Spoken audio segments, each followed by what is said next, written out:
வள்ளி விநாயகி தெய்வ யானை அப்பன். இதுதான் பிரணவ மந்திரம்.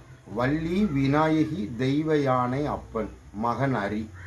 இந்த பிரணவ மந்திரத்தை மறந்தனால பிரம்ம சிறையில் அடைச்ச கதை இருக்கு இல்லையா, அதே போல் தான் இப்போ தம்பி மகாவிஷ்ணுவுக்கு நடந்தது. 5/9/2024 பழனி மலையை வச்சு சிவனுக்கே அப்பன் மகாவிஷ்ணு அப்படின்னு விட்டுருந்தேன். 5/9/2024. ஆனால் 7/9/2024 தம்பி சிறையில் அடைச்சாச்சு. என்ன காரணம்னு கேட்டிங்கன்னா, பிரணவ மந்திரத்தை மறந்ததுனால. இந்த பிரணவ பொருளே தெரியாது. தம்பி சித்தர்களை பற்றி பேசுகிறாரு. திருமூலவருங்கிறாரு, புன்னகீஸ்வரங்கிறாரு, போகருங்கிறாரு. 18 என்பது 1. இதை அறிகிறது தான் மெஞ்ஞானம். ஞானம் என்பதே தெரியாது. சித்தர் வழிபாடை பற்றி தம்பி உலக அளவில் போய் சொற்பொழிவாற்றுறாரு. அம்மை அப்பன் துணை பரம்பொருள்